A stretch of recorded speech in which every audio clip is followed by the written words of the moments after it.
El voluntariado como respuesta al miedo.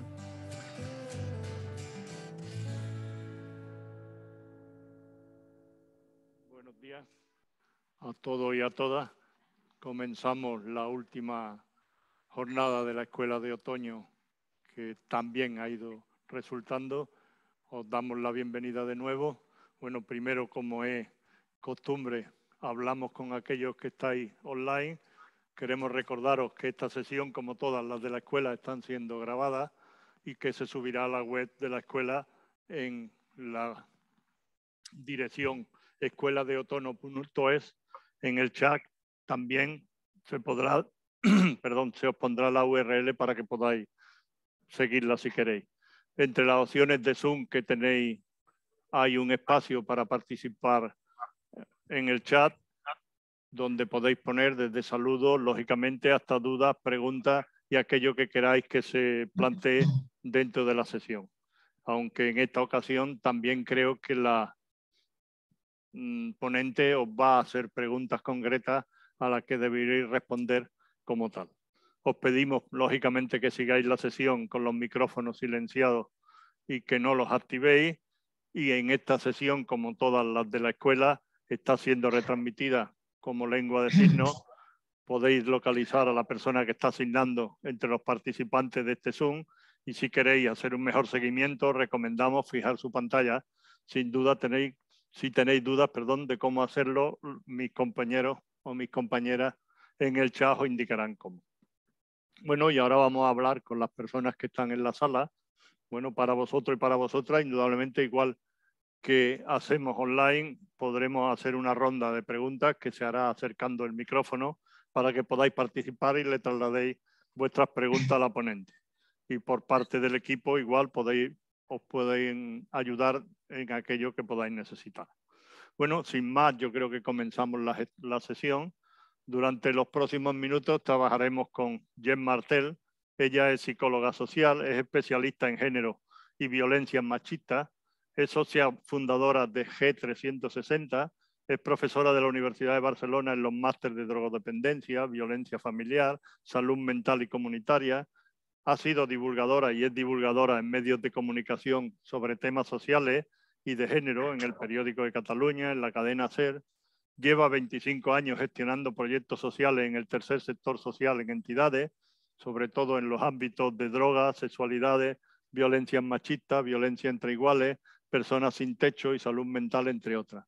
Ella es miembro de la Junta Directiva de la Asociación de Derechos Sexuales y Reproductivos, es miembro del Grupo de Género de la UNAP, es miembro de la Junta Directiva de la Red de Drogas y de Género Estatal, y es vicepresidenta asociativa del Consejo de Mujeres del Ayuntamiento de Barcelona. Gemma nos va a acercar a un tema que es una preocupación de toda la ciudadanía activa en estos tiempos, los discursos de odio. Sabéis que han entrado nuevos interlocutores en la escena social en nuestro país y se está generando una situación de discursos de odio que realmente nos ponen a todos contra la pared. De su mano recorreremos qué está pasando, por qué pasa y cómo nos está afectando. Y con un enfoque participativo trataremos de construir soluciones para hacer frente a estos discursos desde el voluntariado. Le paso la palabra a Gemma e iniciamos la sesión como tal. Muchas gracias.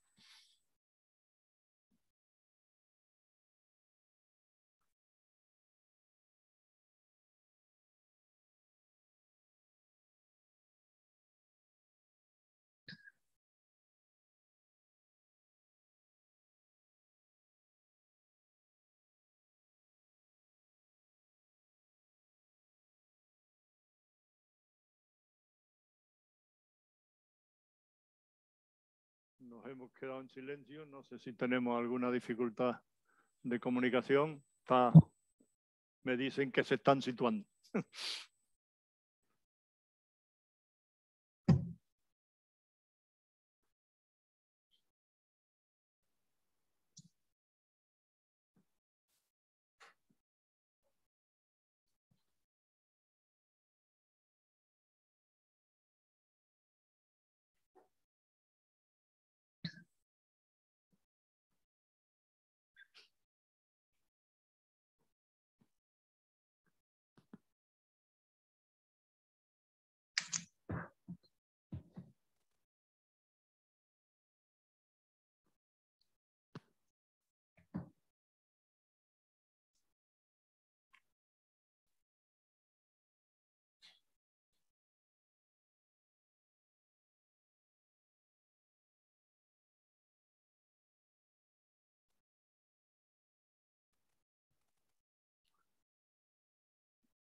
Buenos días. Buenos días, soy Gemma Altell. Hemos tenido unos momentos de silencio para leer. Espero que hayáis podido recoger e integrar estos titulares.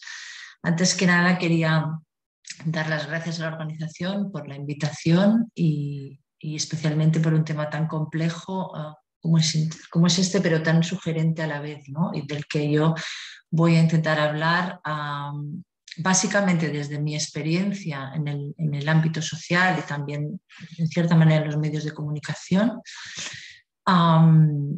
y sobre todo desde una perspectiva propositiva y positiva, ¿no? Que a veces es la que más cuesta, pero entendiendo que estamos en un contexto del voluntariado, quizá, bueno, como ya voy a ir comentando más adelante, creo que justamente lo que queremos es promover una intervención que rompa con estos discursos de odio, ¿no? Pero antes que eso, reflexionar brevemente sobre desde dónde vienen los discursos de odio, ¿no? Y en qué punto se generan. Desde mi punto de vista, estos discursos de odio son simplificaciones y distorsiones de hechos y de ideologías, y que responden en gran medida a la necesidad de crear una identidad desde la diferenciación. ¿Y por qué se produce esta necesidad de crear una identidad desde la diferenciación? Estamos ante un modelo que se está mostrando, un modelo social que se está mostrando como caduco actualmente, que básicamente opera o se centra en el capitalismo, y el capitalismo lo que defiende es la ley del más fuerte, ¿no? Ante este código de la ley del más fuerte, los discursos de odio lo que pretenden es diferenciarnos, ¿no? De alguna manera, pero es un modelo que se está mostrando caduco en la medida que presenta un nivel de desigualdad que cada vez es evidente que es más alto y que por tanto no es sostenible socialmente, ni medioambientalmente, ni a ningún nivel.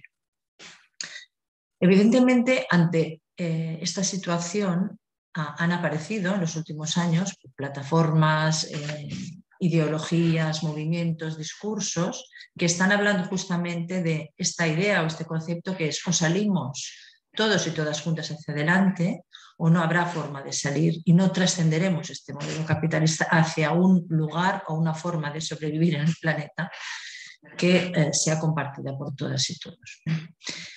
Entonces eso presenta muchas resistencias. Esas resistencias, como os decía, se enfocan mucho en la diferencia, en marcar la diferencia. Los de dentro de los de fuera, los mayores respecto a los jóvenes, las personas que tienen, digamos, todas las capacidades en relación a aquellas personas que tienen alguna discapacidad, etcétera, etcétera, etcétera, ¿no? Es un sinfín, ¿no?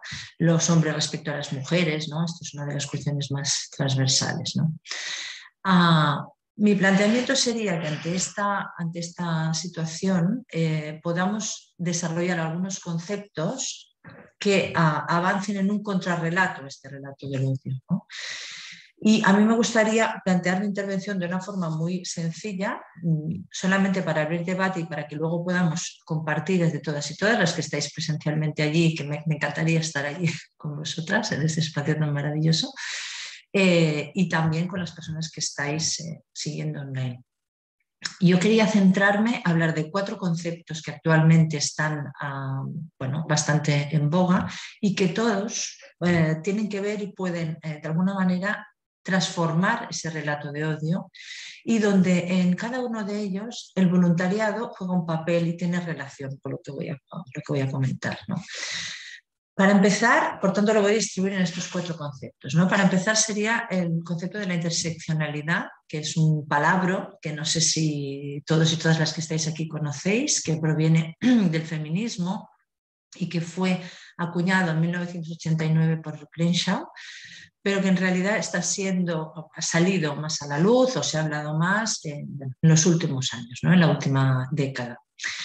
Es muy interesante porque la interseccionalidad lo que nos remite es a poner el foco en cómo cada uno y cada una de nosotras estamos cruzados por diferentes ejes de opresión y privilegio, ¿no? Podemos situarnos en cada uno de estos ejes en la posición del privilegio o de la opresión, ¿no?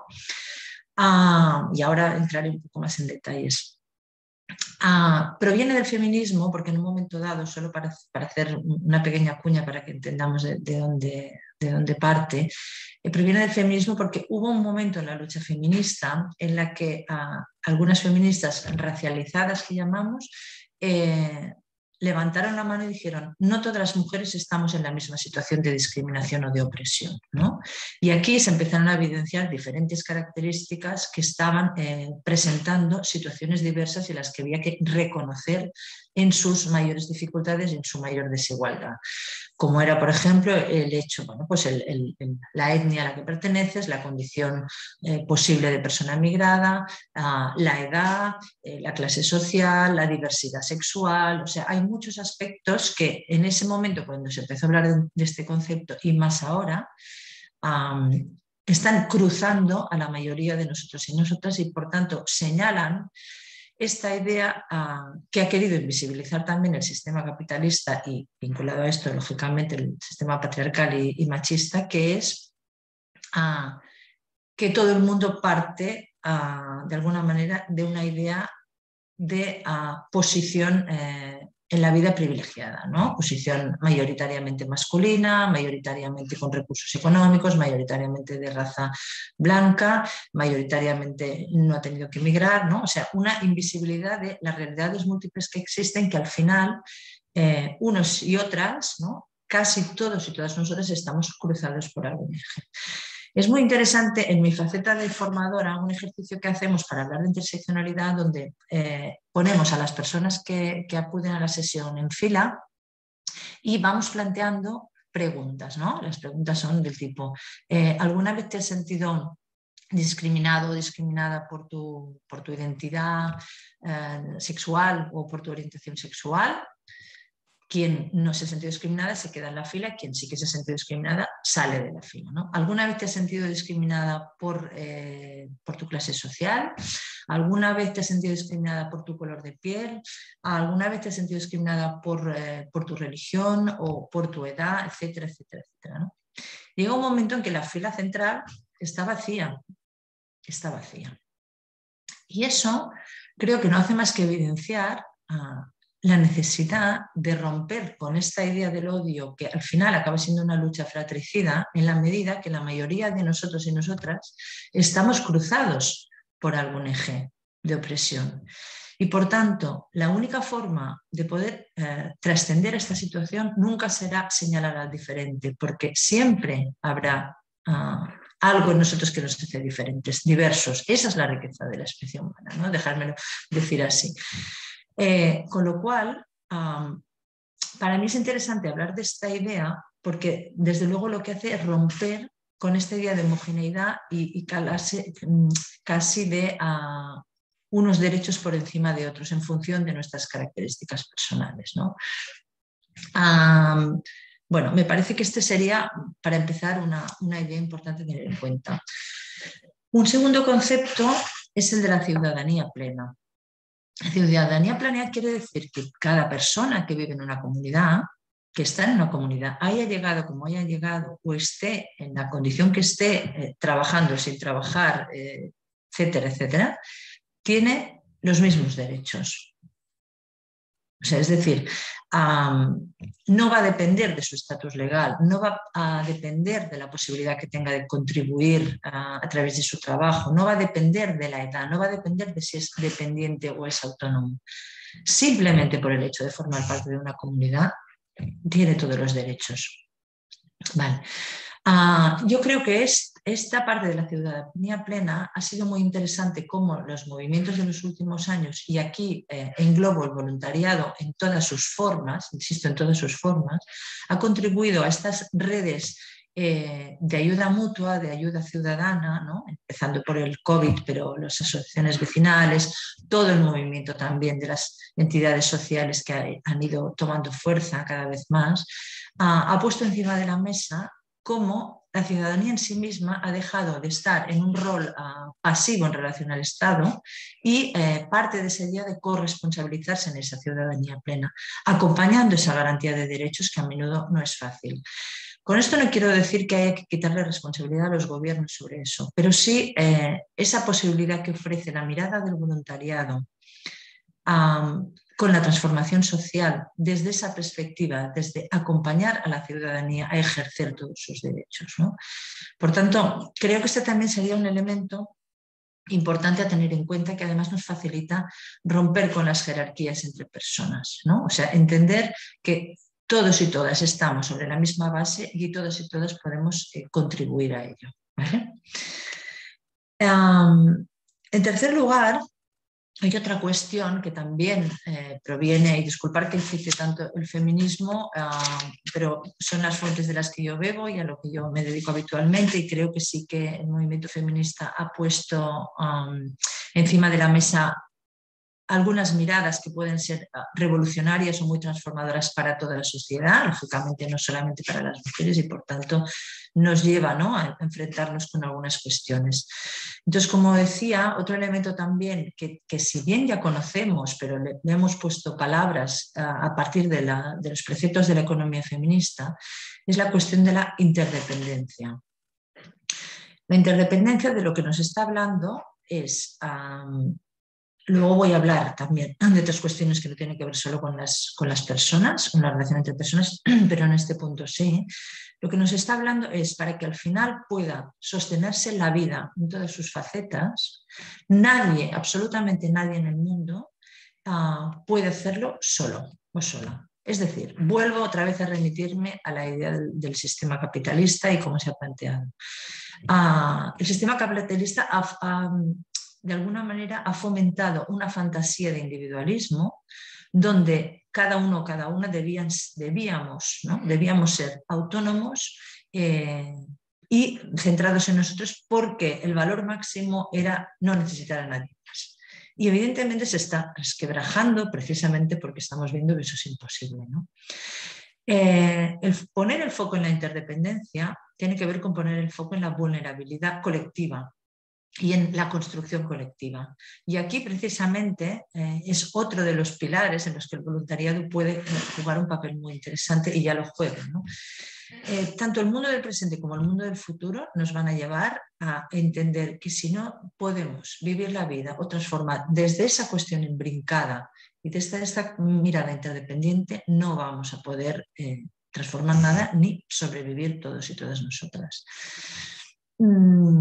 Me parece muy interesante además algo que interpela el voluntariado, que tiene que ver con, como os decía antes, empezaba a apuntar esa cuestión de romper con las jerarquías, ¿no? Es muy interesante, como vamos a poder ver en la mesa siguiente, como personas que han estado en situaciones de vulnerabilidad importante pueden en un segundo momento o en ese primer momento ayudar, trascender su situación de vulnerabilidad para ayudar a otras personas que también están en situación de vulnerabilidad. Y eso lo que hace es romper con esa jerarquía que tenía antiguamente la visión de la ayuda, ¿no?, hace muchos años, que era esa jerarquía entre quien está en una posición de privilegio ayuda a quien necesita ser ayudado, ¿no?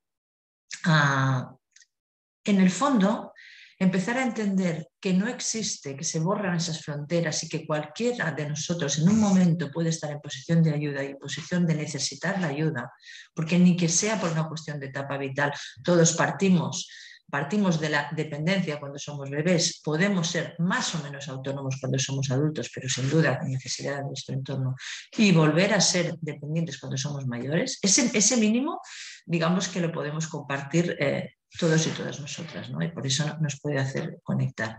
Como mínimo desde ahí podemos entender que justamente la fuerza y mi propuesta, ¿no?, hacia dónde debe incidir aún más el voluntariado es en esa idea de romper con privilegio y opresión, ¿no? Y entender que estamos, por decirlo de alguna manera, dejarme decir así formalmente, todas y todas en el mismo barco. Con eso no quiero frivolizar con las situaciones dramáticas que nos podemos encontrar, y justamente desde ahí se construyen las relaciones de ayuda, ¿no?, de la necesidad de alguien que necesita. Pero es interesante hacer el ejercicio de salirnos o vaciarnos de esa posición de poder y entender justamente nuestra vulnerabilidad.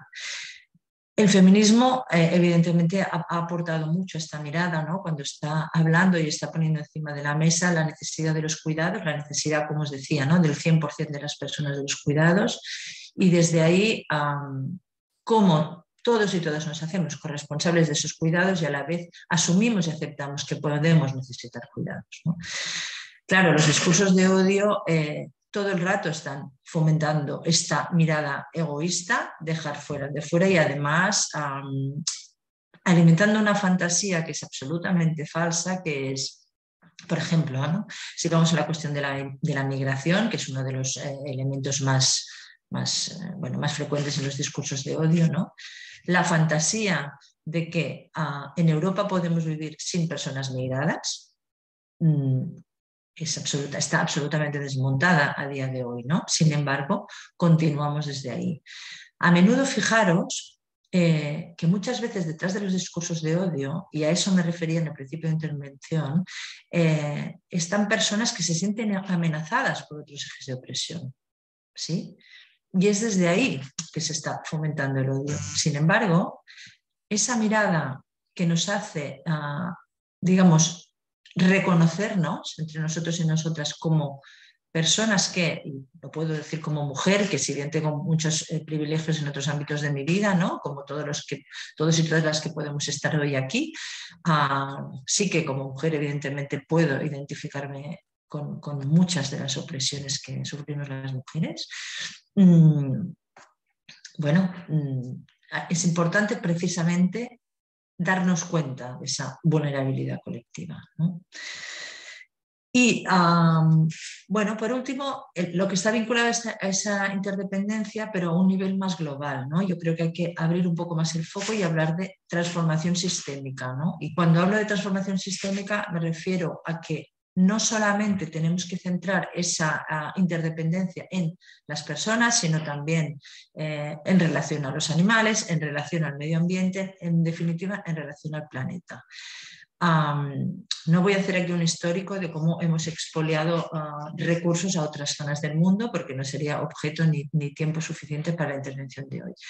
Pero hay un punto de cinismo en ahora intentar estigmatizar a la persona que viene de fuera cuando durante años y siglos hemos estado y seguimos estando expoliando recursos de otros lugares. Ir en contra de aquello que consideramos que es distinto o aquello que consideramos que está mermando nuestros recursos, significa también ir en contra de nosotros y nosotras mismas. Insisto, también tenemos que devolverle al planeta lo que el planeta nos ha dado. O sea, la interdependencia también la tenemos desde ahí, desde la cuestión global, los recursos naturales, y ahí también el voluntariado tiene un papel muy importante en cuanto a esa mirada medioambiental y esa ayuda de alguna manera desinteresada por esa recuperación o por ese sostenimiento medioambiental. Por tanto, va mucho más allá de lo que planteamos, ¿no? Para mí, en estos 4 ejes, yo le daba muchas vueltas, ¿no? Cómo hacer la intervención de hoy y me parecía que quizá lo más fácil es entrar al análisis político, que evidentemente, se trasluce a mi intervención, pero me parecía que hablar de los discursos de odio en negativo, analizándolos desde dónde se producen, de alguna manera también tiene que ver con seguir un juego de un determinado modelo, ¿no? Me parece interesante por eso haber introducido estos 4 conceptos que puedan alentar y reafirmar esa estrategia, más allá de las acciones concretas, esa estrategia del voluntariado como una estrategia que es transformadora en sí misma porque aporta una mirada distinta especialmente sobre lo social, pero ya os digo, no solamente ahí, ¿no? ¿Y por qué lo centro en el contrarrelato? Porque estos conceptos que al final lo que propone es hacer un relato distinto sobre la realidad.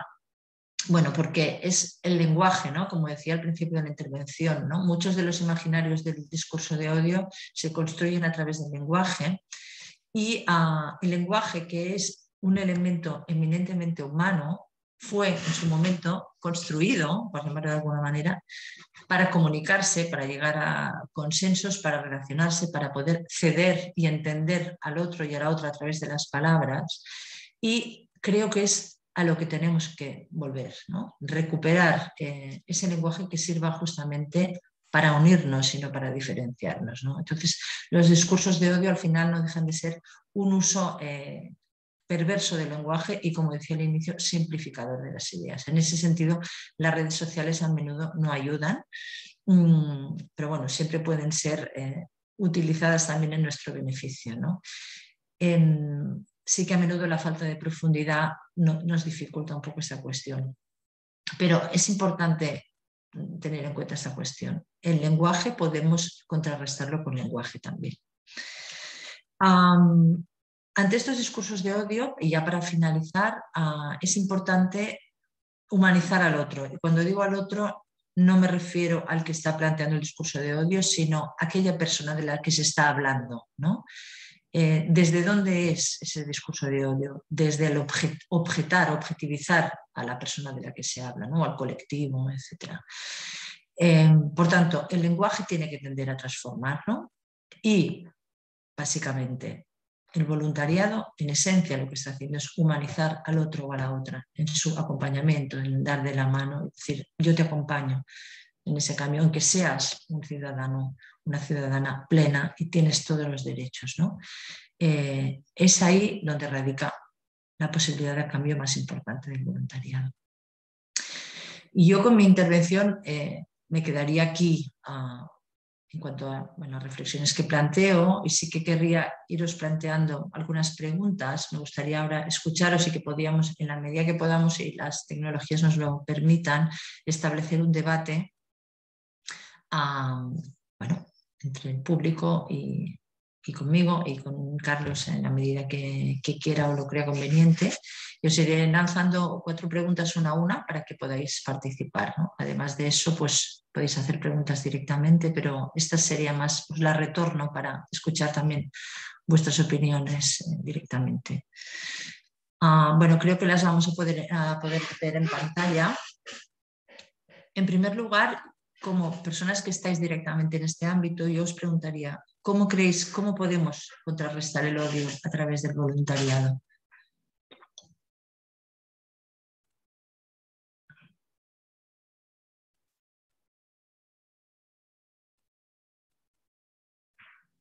Incluso yo diría, bueno, entonces esperamos vuestras respuestas, ¿no? ¿Habéis en vuestras experiencias en voluntariado, tanto haciéndolo directamente, practicándolo o en la gestión del voluntariado, habéis observado cómo se concreta la posibilidad de contrarrestar esta mirada de odio?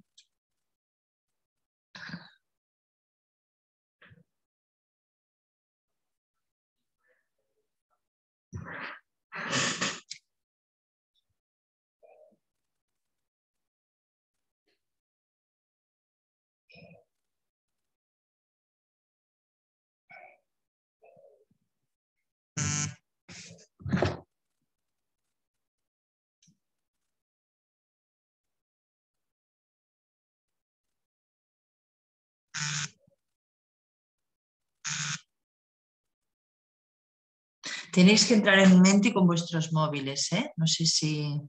Vale, ahora estoy empezando a ver, ¿eh? Perdonad que lo veía pequeñito, ¿no? Hay 2 personas, una persona que ha dicho con la tolerancia, sensibilización. A ver, perdonad, os voy a dar un código, que supongo que es el que ya os aparece aquí en pantalla, sí, ¿vale? Por si alguien tiene dudas y ahora vamos a los contenidos, ¿vale? 81 12 155. Vale. Vale, me gustaría mucho poder oíros, ya sé que los que estáis interviniendo a través del Menti no puede ser, me gustaría escuchar esta idea de la tolerancia, desarrollarla un poco más. Sensibilización, solidaridad, integración, apertura, muy importante. Empatía, efectivamente. Formación, necesidad de formación. Sí, estoy totalmente de acuerdo también con el tema de la empatía, que es lo que me refería a la mirada del otro, ¿no? Ver aquello que tenemos en común. Apertura de mente, por supuesto, por supuesto. El voluntariado en sí ya es un medio para contrarrestar el odio, efectivamente, efectivamente. Vale, ahora yo no puedo ver más ya las... me quedan más abajo, no las puedo ver. No sé si podéis hacerlo técnicamente para que lo pueda leer, porque no puedo leer ya más. Y además lo veo muy pequeñito, muy pequeñito. Con discurso, educación. No sé si hay alguien más que lo pueda leer. Carlos, quizá que lo puedas leer en voz alta porque... Espalda. Pero, vale, yo es que lo estoy viendo en una pantallita si muy podéis, pequeña, con la letra muy pequeñita. No sé si podéis, si hay la posibilidad de que lo pueda ver yo un poquito más ampliado. Humanizando al considerado diferente, educación con discurso, con una estructura ética en la entidad. Muy interesante esto, muy interesante. Muy interesante. Para mí, lo voy a plantear, lo de la estructura ética en la entidad tiene que ver con lo que os planteaba antes de romper con esas jerarquías entre entender que en cualquier momento podríamos estar a un lado o al otro y no colocar, ¿no? Explícita o implícitamente no colocar una posición de poder en la mirada, ¿no? En la mirada de la gestión del voluntariado. Para mí tiene que ver con esto también. Pero bueno, podéis discrepar y opinar tanto desde el público presente a través de los micros como desde el Menti. A ver, otra idea que no la puedo leer bien, la idea de humanizar al otro es fundamental, efectivamente. Sí, sí. Sí, sí. Y también, bueno, me gusta leeros, ver que estamos en sintonía, ¿no? O sea, efectivamente el voluntariado en sí mismo es un medio para contrarrestar el odio, claro, porque al final es una idea revolucionaria, ¿no? Es decir, bueno, romper con esa idea de que hay alguien a quien debemos someter, ¿no? Necesidad de formación, bueno, sí. A ver, solo ser voluntario. Ay, espera, a la derecha veo desmontando mitos, ¿vale? Solo ser voluntario significa que no puedes sentir ningún odio por el otro. Efectivamente, efectivamente. Efectivamente, pero insisto en esta idea que me gustaría que si alguien quiere replicarla en algún momento o compartirla y ahondar en ella, me parecería muy bien. No sentir odio por el otro debe ser siempre que podamos desde un ejercicio de la igualdad. De la igualdad. Me explico, ¿no? O sea, desde esa posición de sentir que no ofrecemos la ayuda porque, ¿no? Porque el otro sea un pobrecito que necesite nuestra ayuda, sino desde la solidaridad más transversal, ¿no? Informando, normalizando la situación, desmontando mitos. Bien, sí. Lo de los mitos es muy importante también, que ha salido ya creo en otra intervención, ¿no? Todos los estereotipos asociados, o sea, los discursos de odio, como os decía al inicio de todo, ¿no? Son simplificaciones de hechos y realidades, ¿no? Lo habéis visto en los primeros titulares. La simplificación a lo que tiende es a estereotipar, y estereotipar bueno, suele ser lo que nos lleva bueno, pues al racismo, a la discriminación, etcétera, ¿no? Porque simplifica la idea sobre el otro, centrándose en unos aspectos y igualando un colectivo. Más tenemos, creo que hay más que no veo, pero disculpar porque me cuesta un poco de verlo. ¿Vale? Implicaciones implicándonos sin menoscabo. No entiendo muy bien esta. La idea de humanizar con amor y dedicación, empatía y tiempo, sí.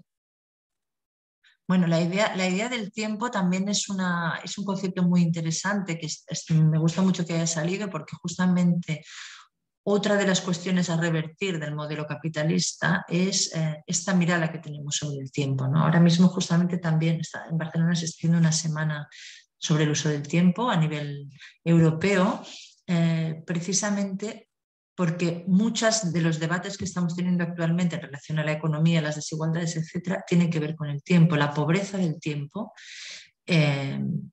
es algo que está emergiendo mucho con el modelo capitalista.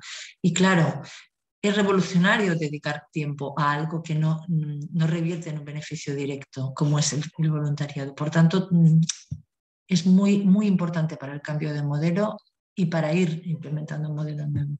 Es el tiempo dedicado a los cuidados, pero no ya solo a los cuidados de las personas que tenemos alrededor o a nuestro propio, sino a los cuidados desinteresados, ¿no? Tenemos que contar nuestras experiencias de voluntariado para que se visibilice ese relato. Contrarresta el discurso de odio. Efectivamente, sí. Cuando estoy hablando de lenguaje, sí, gracias por esta intervención, hablo de eso, que es muy importante comunicar. A veces nos cuesta comunicar y creo que esta escuela de otoño es muy útil para eso y precisamente para empezar a hilar, bueno, no pretendo empezar hoy, que seguramente ya lleváis años empezándolo, ¿no? Pero para hilar un discurso sobre el voluntariado distinto del que había hace unas décadas, ¿no? Que era, bueno, pues mucho más vinculado al asistencialismo, ¿no? Y creo que dentro de esos estereotipos, ¿no? El estereotipo del voluntariado estaba más centrado aquí. Y yo justamente precisamente en esta mirada de transformación social a la que apelo que tengáis, sí que creo que debéis entrar en la comunicación explícita, ¿no? en hacer gala de ello, hacer gala como estrategia para contrarrestar, efectivamente. Así que además de practicar el voluntariado, tenéis que hacer esto que hacéis, ¿no? Los espacios de intercambio, comunicación pública y elevarlo, yo diría, a una categoría política. Y cuando hablo de política no suelo hablar de política de partido, sino política en cuanto a compromiso, ¿no? Compromiso en la transformación, en el cambio, etcétera, ¿no? A demanda, ¿no? También a demanda, ahora sí, a las personas que se están dedicando a la política, ¿no? Con amor y dedicación, empatía y tiempo. Sí, estaremos leyendo. Acelerando, acercando. Es que si vierais con qué tamaño de letra lo veo y además tengo la vista ya bastante mal, estoy haciendo un acto heroico. Acercando la realidad de nuestros beneficiarios a la ciudadanía. Sí. Te veo desde aquí, vamos. No te preocupes porque creo que ahora ya lo tengo más o menos controlado. Pero bueno, para las otras 3 preguntas sí que te agradecería, Carlos, que lo hiciéramos mano a mano, a ver si así, que no se me pase ninguna, sobre todo para que no se me pasen, ¿eh? Acercando la realidad de nuestros beneficiarios a la ciudadanía. Sí, efectivamente. O sea, humanizando, acercando, entendiendo esta idea, que vuelvo a insistir en que rompemos la idea de beneficiarios y personas que ejercen la ayuda, ¿no? Que en cualquier momento podemos estar en esa posición, ¿no? Yo que he trabajado y trabajo bastante con personas sin techo, especialmente las que tienen problemas con drogas. Las historias de vida a menudo son muy interesantes y nos hablan de trayectorias muy diversas y peregrinas, ¿no? A veces cuando vemos personas en la calle vemos un instante, un corte en el tiempo e imaginamos una vida entera así. Sin embargo, muchas veces no es así, ¿no? Entonces hay circunstancias y condicionantes que muchas veces tienen que ver con los contextos sociales en los que vivimos, en el modelo en el que vivimos, que acaban provocando que las personas acaben aquí, ¿no? Entonces, si queremos huir justamente de ese modelo neoliberal, ¿no? De lo que tenemos que hablar y tomar conciencia, y desde el voluntariado, por supuestísimo, y ya se tiene conciencia de ello, pero aún más, es desde esa crítica a cuáles son los condicionantes sociales y el modelo social que provoca muchas veces estas situaciones, ¿no? Es decir, que la responsabilidad individual o la fantasía de que el cambio individual será lo que permitirá trascender estas situaciones, no nos ayuda de alguna manera. Así que, es importante justamente hacer ese análisis más macro, ¿no? También. Si os parece, seguimos con una segunda pregunta que os planteaba: ¿qué elementos alimentan los discursos de odio? ¿No? Bueno, yo he comentado algunos, pero me gustaría también escucharos o ver desde vuestro punto de vista en la práctica qué es lo que estáis viendo, observando. El miedo.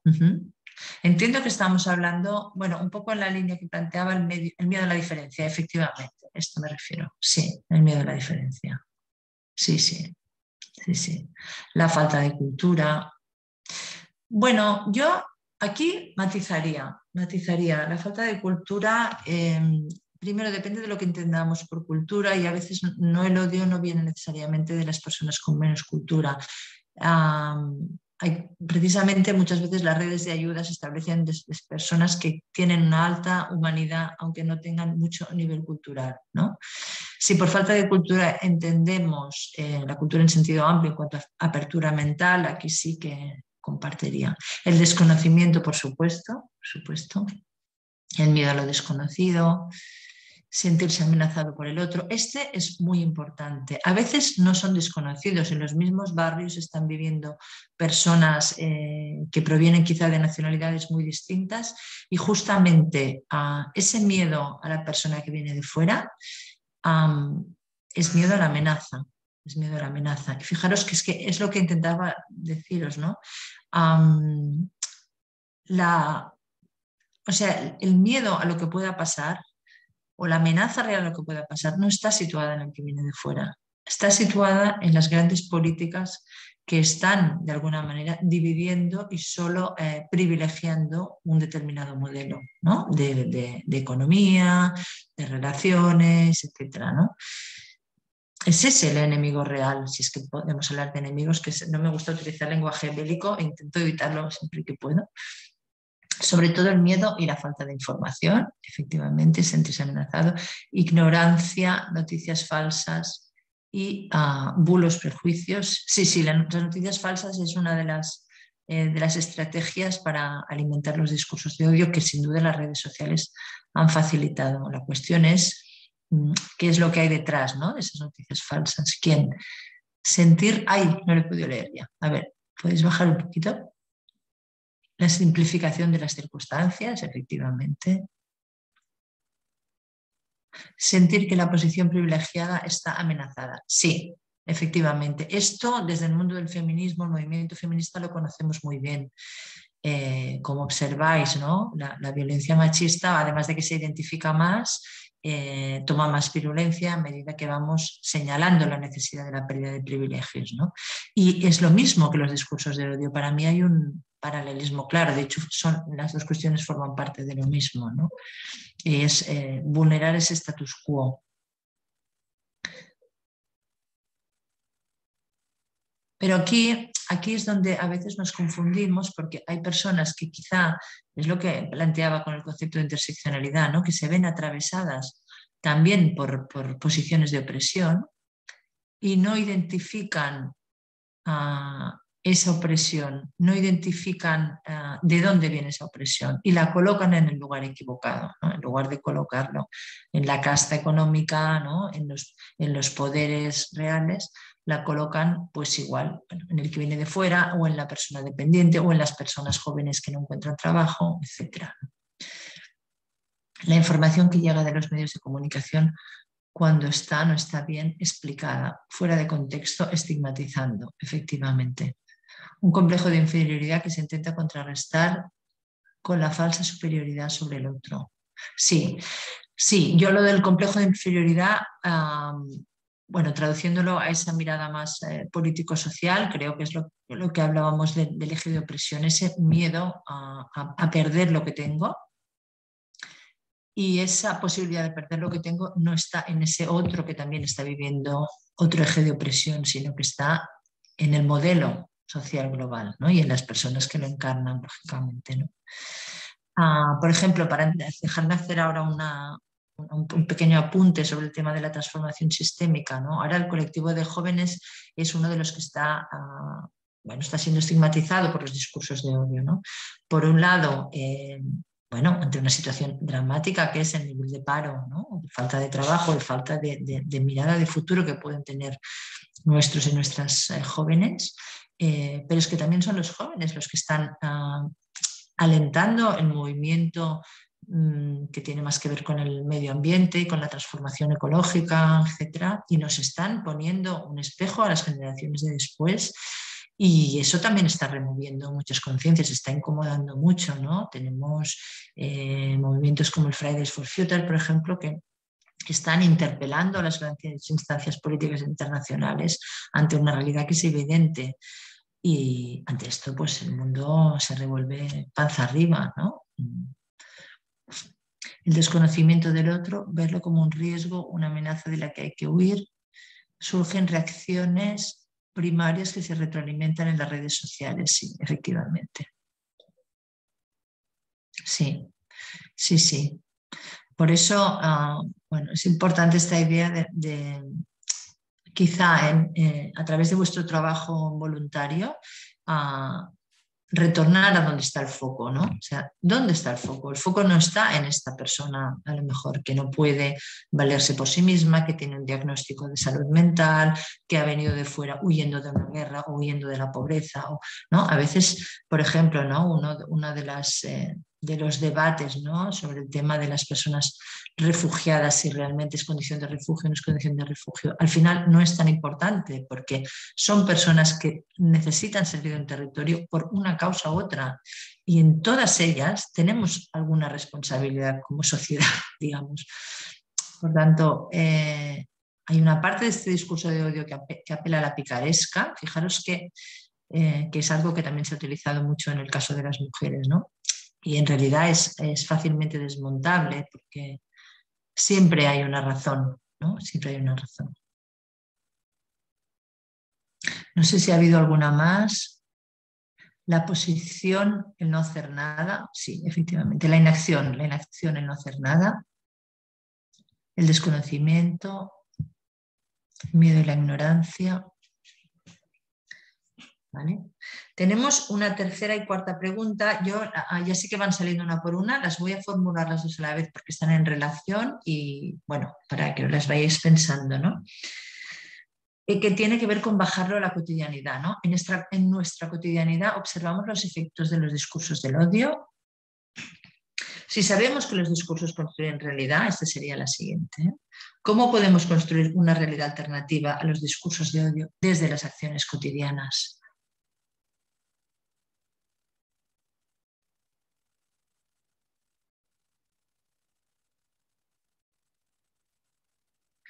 Podemos contestar las dos a la vez.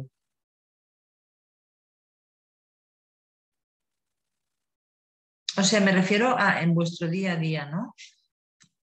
¿Qué observáis? ¿Qué situaciones observáis? Tanto que sea en el voluntariado como no, ¿eh? Es decir, ¿cómo lo hemos traducido? Porque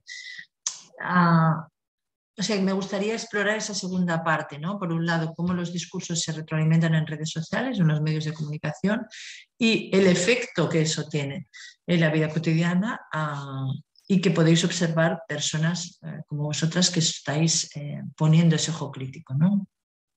Por supuesto, cada día.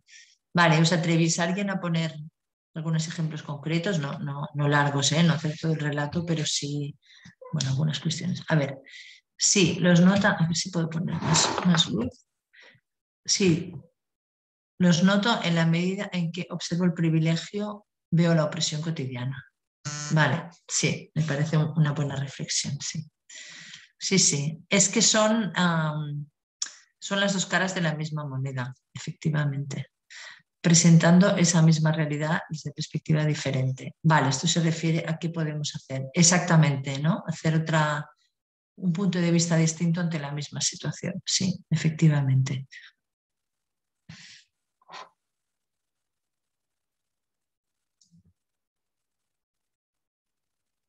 A diario.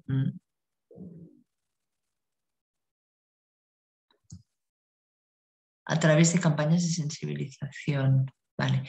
Incluyendo al otro en nuestras vidas, dando ejemplo, utilizando el lenguaje, la empatía y discurso como herramienta. Sí.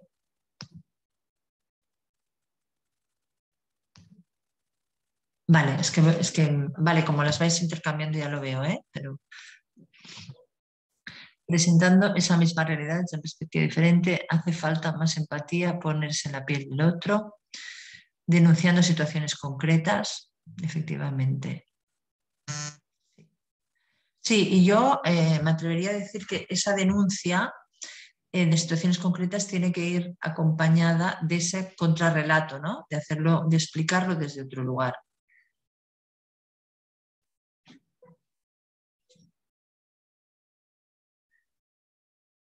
Tenemos 5 minutos antes de cerrar. No sé si queréis hacer más aportaciones a estas preguntas o alguien quiere formular directamente con el micro en directo alguna pregunta o alguna reflexión que más directamente, ¿sí?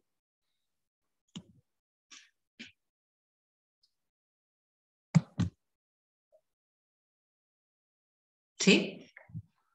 No, de momento no hay ninguna pregunta. Yo sí Vale. Yo sí te haría una pregunta, Gemma, y es ¿por qué está incrementándose de forma tan significativa los discursos de odio actualmente? O sea, ¿es un problema de las redes sociales y de la intercomunicación que actualmente existe? ¿Es un problema de que las amenazas se están incrementando y aquel que se siente amenazado agrede con más facilidad?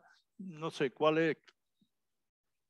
Sí, a ver, yo creo que he planteado algunos elementos. A ver, hay algo que va más allá, bueno, más allá no, está en el centro, pero que es la deriva ultraderechista en muchos lugares del mundo. Esto es altamente preocupante y lo que intenta exacerbar esta deriva política, bueno, ultraderechista bueno, y más allá, ¿no?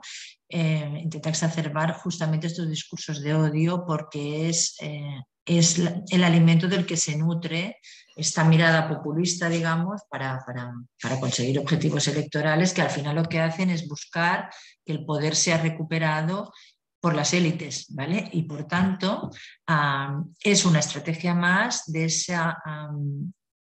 esa, para mí, observación clarísima del modelo que está en crisis, de este modelo capitalista de crecimiento sin fin que está en crisis. Entonces, por un lado tenemos esto y por el otro lado tenemos cada vez más reacción a esto, ¿no? Más reacción, quiero decir, lo que os decía al inicio, ¿no? Pues más plataformas, movimientos ciudadanos, reivindicaciones de derechos, etcétera, etcétera, que van desmontando uno a uno todos los elementos de este sistema. Y como os decía, en el paralelismo con la violencia, que a mí me es útil, porque además es que estamos hablando de machismo, que es que forma parte de este mismo engranaje del sistema, cuanto más respuesta hay, más virulenta es también la contrarrespuesta, ¿no?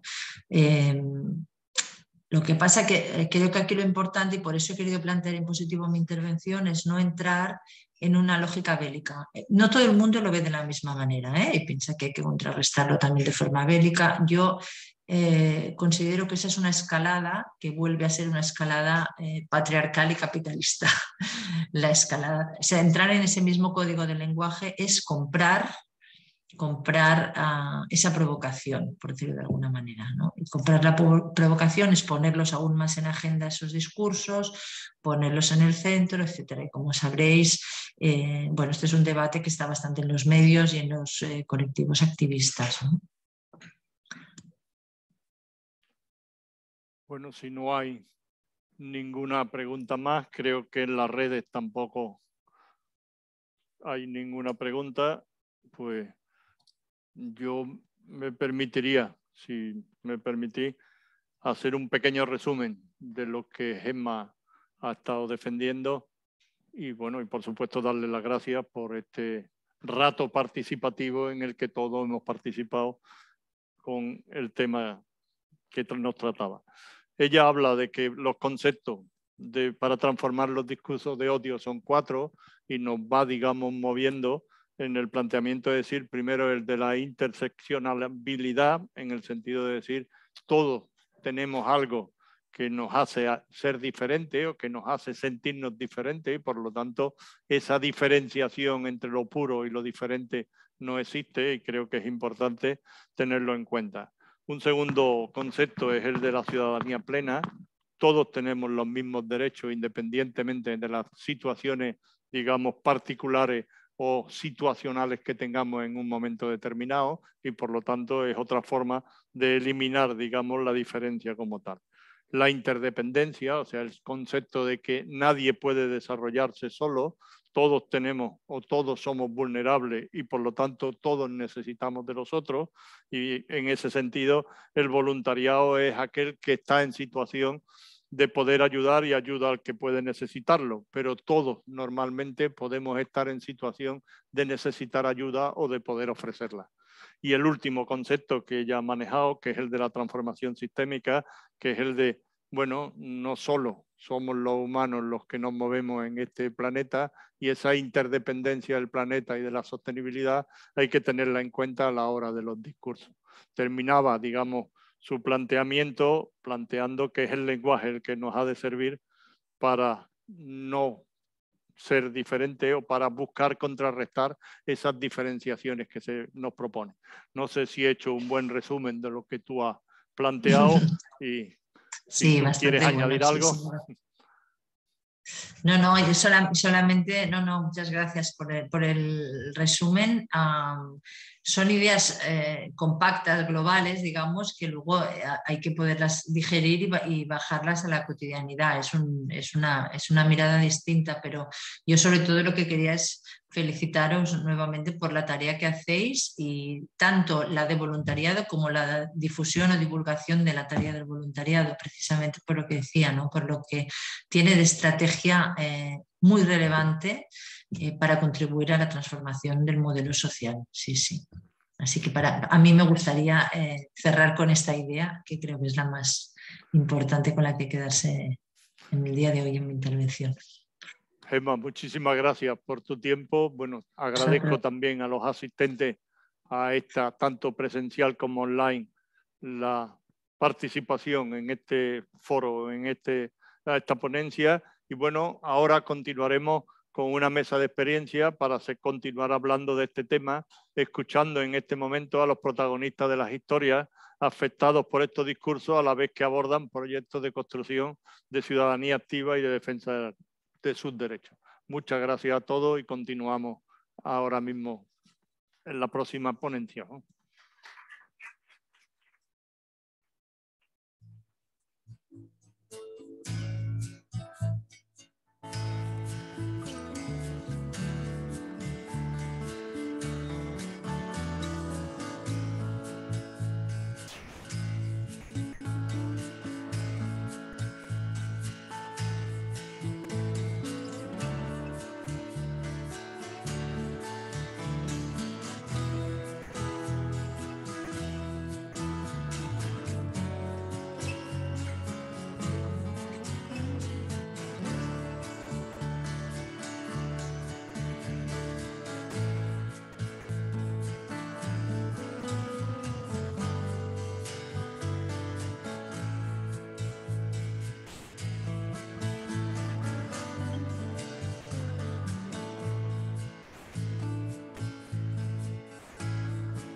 Bueno, buenos días. ¿Se me oye bien, verdad? Es que aquí con tanta cosa. Buenos días a todos y a todas a esta 26ª Escuela de Otoño del Voluntariado. El voluntariado como respuesta del miedo. Yo me presento, yo soy Rosa Sansegundo, miembro de la Junta Directiva de la Plataforma del Voluntariado en representación de la Federación de Mujeres Progresistas.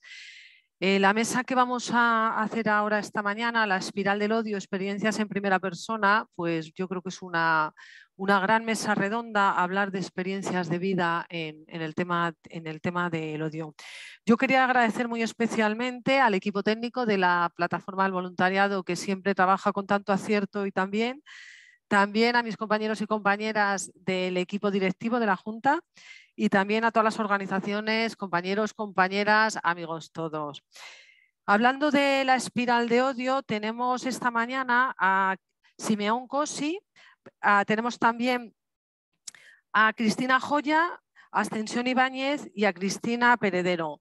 Vamos a ir presentando a cada uno de ellos según vayan a empezar su intervención. En primer lugar, tengo a mi izquierda, y bienvenido y muchísimas gracias por estar aquí, a Simeón Cosi.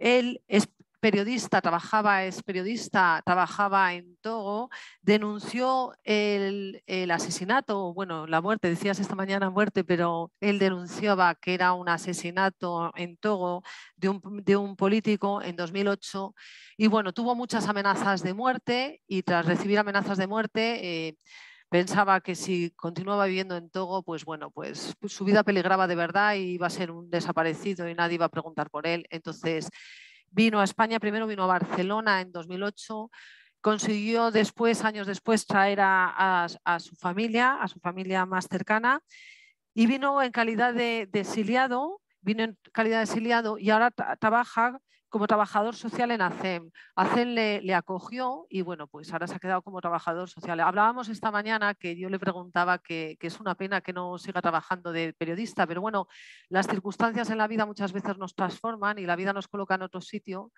y en vez de trabajar de periodista, trabaja de trabajador social. Él nos va a hablar de su historia de vida, en lo que veníamos hablando de la espiral del odio en primera persona y nos va a hablar del odio a los migrantes, perdón. Y bueno, como tenemos muy poquito tiempo, yo tengo que ser un poco severa con el tiempo, 10 minutos. Vale. Muy bien, muchísimas gracias. Buenos días a todas y a todos.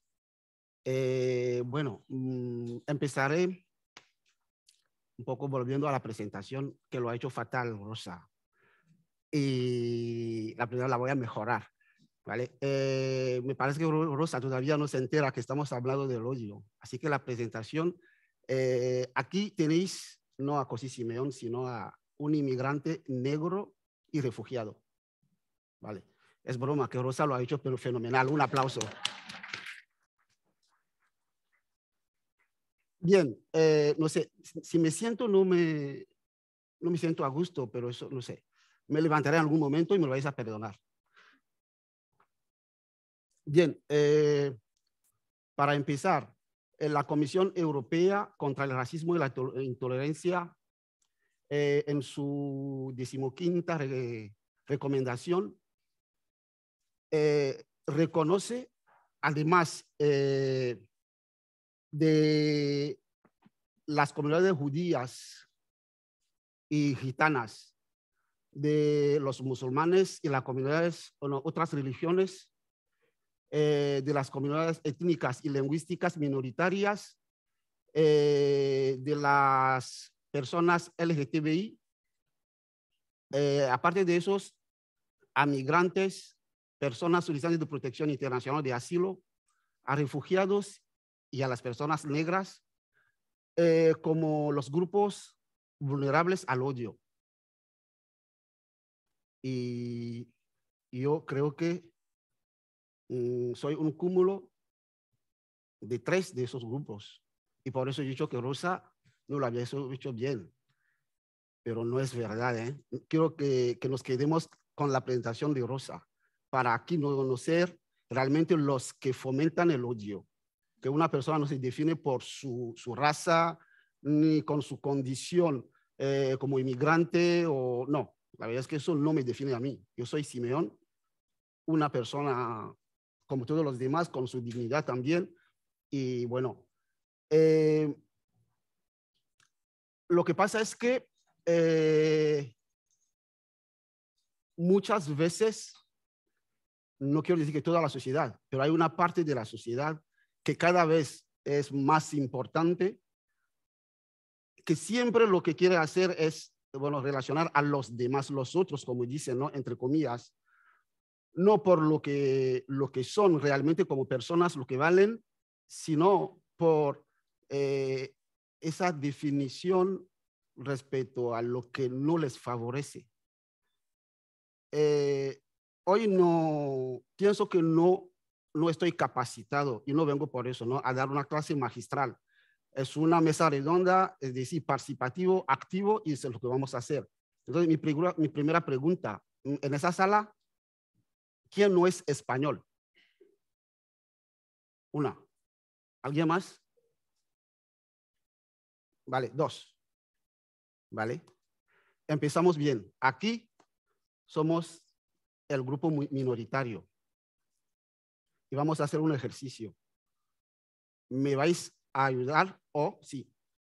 A odiar a los dos, a ella y a mí. ¿El nombre? Jessica. A Jessica y Simeón, a ver cómo nos podéis odiar. Todo lo que queráis decir. ¿Quién quiere hablar?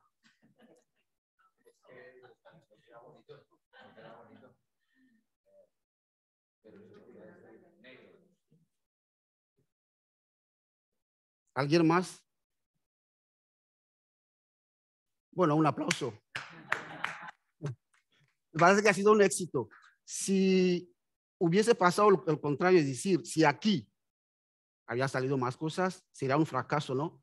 Y yo creo que esa escuela sería de verdad un fracaso, porque yo creo, desde mi experiencia, que hemos tenido apoyo de entidades y organizaciones como estas, ¿vale? Que nos apoyan muchísimo. Y quiero empezar por ahí, lo bueno que hemos recibido de la sociedad como personas migrantes extranjeras, que de verdad os lo quiero agradecer desde el fondo de mi corazón. Por gente como vosotros y vosotras hemos podido avanzar y seguir adelante. Ahora bien, vamos a pasar a lo malo. Quizás antes de contar algo personal, me gustaría soltar algunas cosas que se dicen por ahí, que se escuchan también de los inmigrantes. Es decir, como lo he dicho antes, soy inmigrante negro, que es más obvio, que se me ve, se me nota muy bien, y además refugiado. Eso si no te lo digo, no lo sabes, ¿vale? Entonces, por ahí, pues bueno, hablaré generalmente como migrante y punto. Yo creo que aquí todos habéis escuchado alguna vez que alguien dice, estos vienen para quitarnos el empleo, el trabajo. Que no quieren integrarse, que viven de las ayudas sociales, quieren aprovecharse del estado de bienestar. Son frases hechas, ¿eh? Y muchas veces se escucha, se oye. ¿Dónde? En la vida diaria, en los espacios públicos, en los colegios, en el autobús, en nuestro trabajo, en el supermercado. Bueno, todo lo que podemos imaginar. Y eso efectivamente afecta. Y mucho. Os voy a contar, para mí es una anécdota, ¿no? Pero os voy a contar. Cuando en 2010, 2011, bueno, llegué a Zaragoza, de Madrid a Zaragoza, me trasladé a Zaragoza en 2010. En 2011, pues seguía sin trabajo, sin tener trabajo. Yo venía en España sin saber decir hola. Es decir, en 2008, septiembre de 2008, cuando llegué a España, a Madrid, me dicen hola y no sé cómo contestar porque no tenía ninguna idea del español. Ok. 2011, bueno, no es tiempo suficiente como para tener un empleo digno que me pueda salir de mi situación. Y desde Cruz Roja de Zaragoza me habían enviado a hacer unas prácticas en, no sé, lo que se llama Bricodepo. No sé si alguien tiene una idea de esa empresa. Y esa empresa se sitúa fuera de Zaragoza. Hay que ir con una línea de autobús de fuera de Zaragoza. Y no sabía cuál era. Pues el día anterior a empezar la práctica, pensé, digo, mira, mejor ir hoy para saber desde dónde sale el autobús y todo. Y estaba ya esperando cuando llegó el autobús. Y el conductor salió del autobús, entró en una cafetería que estaba ahí justo. Cuando le iba a preguntar, entró ahí. Bueno, le dije, vale, mira, que el señor tome su café tranquilamente y luego ya le preguntaré lo que quería. Había una pareja mayor que estaba también tomando el café. Él se juntó a ella, y hablaba con ellos y luego salieron los tres. Y al salir me acerqué y les saludé les saludé a los tres. Hola, buenos días. Y la reacción del señor, el señor mayor, no el conductor ni la señora, el señor mayor, lo que me dijo es, no tenemos nada, aquí dinero nada. Me quedé así como que, perdona, que aún no estoy pidiendo limosna, no he pedido nada. Solamente yo quería una información y no me dirigía a él, sino yo lo que quería hacer era hablar con el chofer. Bueno, y me sentí muy ofendido y muy dolido. Realmente si fuese en otras ocasiones o condiciones, le hubiera dicho 4 cosas. Pero sencillamente yo, pero si no venía para pedir, yo quería hablar con el chofer, nada más. Y le dije, vale, ok, gracias. Y me di la vuelta para irme y el conductor, muy amable, dijo, no, caballero, espere. Y me pidió perdón. Y dije, no, yo lo que quería saber es si realmente el autobús salía de aquí y a qué hora. Es una información, nada más. Es más, el señor, antes de que interviniera, siguió con su discurso y me decía, ¿y por qué no volváis a vuestro país? Algo así como con pobrecito mío, ¿no? Que buscas aquí, ¿por qué no te vuelves a tu país? Son cosas que cuando te lo dicen, entiendes hasta qué punto tu dignidad está pisoteada. Y realmente, si desde la sociedad no se hace nada para corregir ese comportamiento, pues las consecuencias no las sabemos. No se puede adivinar o imaginar.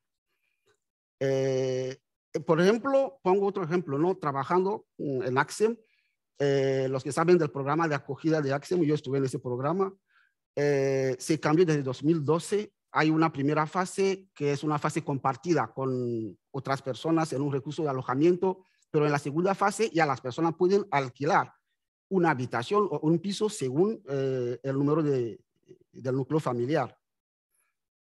De verdad, para encontrar un piso a estas personas, no podéis imaginar lo difícil que es. ¿Por qué? Pues porque son inmigrantes y nadie quiere a los que hacen mucho ruido, a prostitutas, a no sé, ladrones, como vecinos.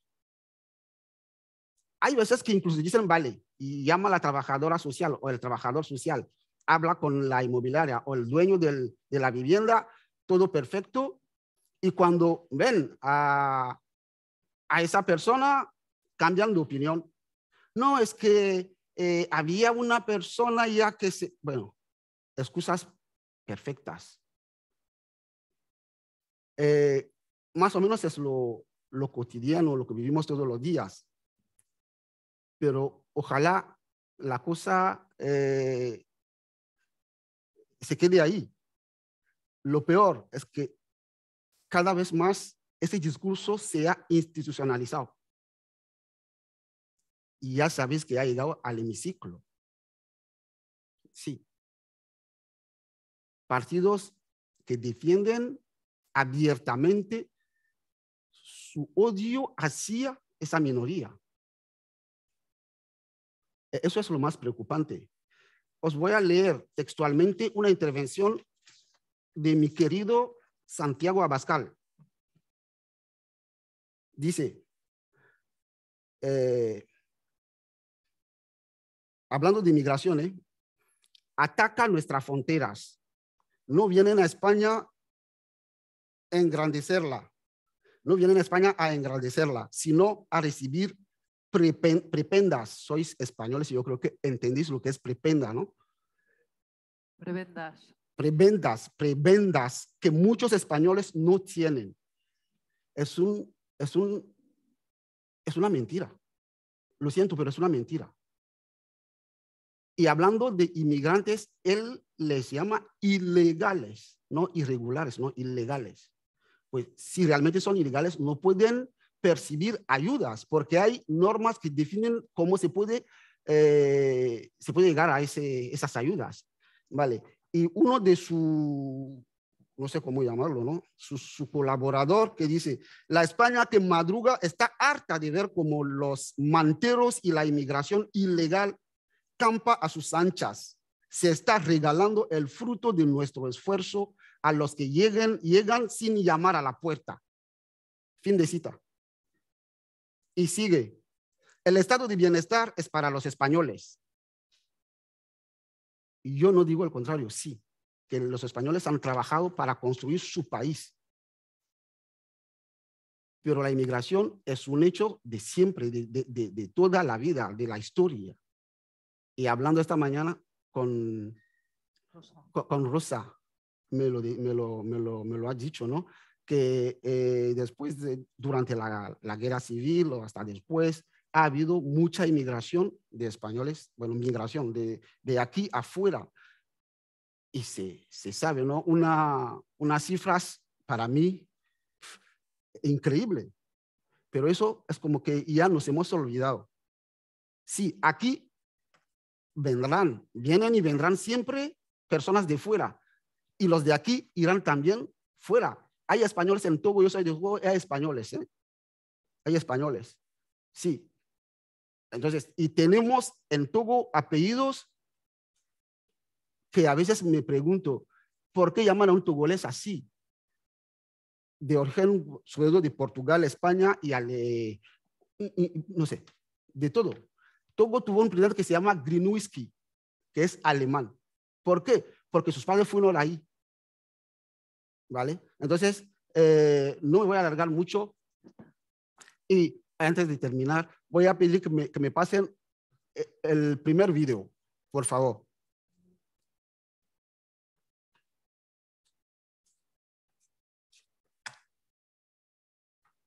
En Vox, por supuesto, nos oponemos a la inmigración ilegal, esa que ustedes desde las instituciones amparan, incentivan y llaman.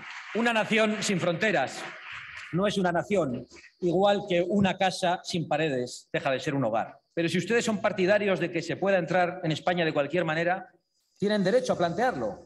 Que pueda entrar en nuestro país los millones de inmigrantes que lo deseen, al menos tengan el valor y la honradez de defenderlo así. Díganselo al pueblo español, que van a desmantelar las fronteras y que a partir de ahora compartiremos nuestros recursos con todo habitante del planeta que desee o que necesite instalarse a vivir entre nosotros. Pero lo que es bochornoso es establecer unos trámites para entrar en España legalmente y premiar luego a quien se lo salta, animándoles así no solo al desprecio por nuestras leyes, sino a una aventura arriesgada y en ocasiones mortal, que hace ricas a las mafias que trafican con seres humanos. Una especie de juegos del hambre, una crueldad infinita, donde ustedes, los solidarios, prometen recompensas en forma de pagas y de asistencia sanitaria que luego a veces no llega a todos los españoles y se las prometen a quienes vulneran nuestra propia legalidad y viven para contarlo. Nosotros, a pesar de lo que ustedes dicen de nosotros, aceptamos una inmigración legal y ordenada. Una inmigración orientada a las necesidades y posibilidades de nuestra economía y que atienda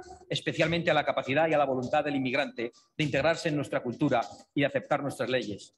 Por eso, cuando es necesaria, aceptamos especialmente la inmigración hispanoamericana para España y como posible solución para Europa. Y esto, digan ustedes lo que digan, es puro sentido común y es lo que piensan la mayoría de los españoles, incluso muchísimos de los votantes de la bancada de la izquierda. Como es de sentido común exigir que los extranjeros que cometan delitos graves o reincidan en los leves sean deportados a sus países de origen, con los que, por cierto, habrá que llegar a acuerdos para que cumplan allí su condena y para que no regresen jamás. Pues bien. Es preocupante porque viene de un representante, una figura, un líder político. Pero para contrarrestar, como lo ha dicho Gemma, ¿no? Gemma, que me parece que es la que habló antes, pues hay que actuar de otra forma. Y eso depende de nosotros, de la sociedad. Si no compramos ese discurso, yo creo que sí podemos ayudar. Lo vamos a terminar con un poco de humor y justamente hacia esa idea, que nosotros no debemos comprar ese discurso, ¿no? Y pensar de otra forma. Video 2. Vale, lo voy a cerrar pues. Vale, sí. Hay un negro, hay un negro, hay un negro en la orilla del mar. Hay un negro en la orilla del mar. Tiene un móvil. Tiene un móvil. Tiene un móvil el negro que está en la orilla del mar.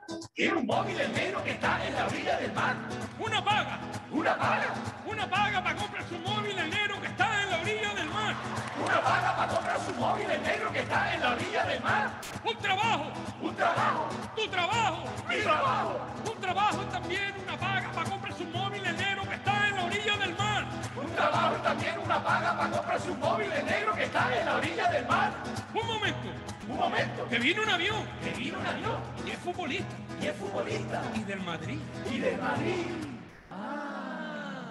Pues así no me importa que tenga un trabajo y le den una paga y hasta la Lamborghini, que si mete goles me compro su chándal con su camiseta y prometo esperando la puerta de estadio y así disimulo un poquito mi doble moral. Caramba, caramba, la inmigración es como cambia cuando hay dinero. Caramba, caramba, la inmigración es como cambia cuando hay dinero. Muchas gracias. Con esto está todo dicho. Muchas gracias.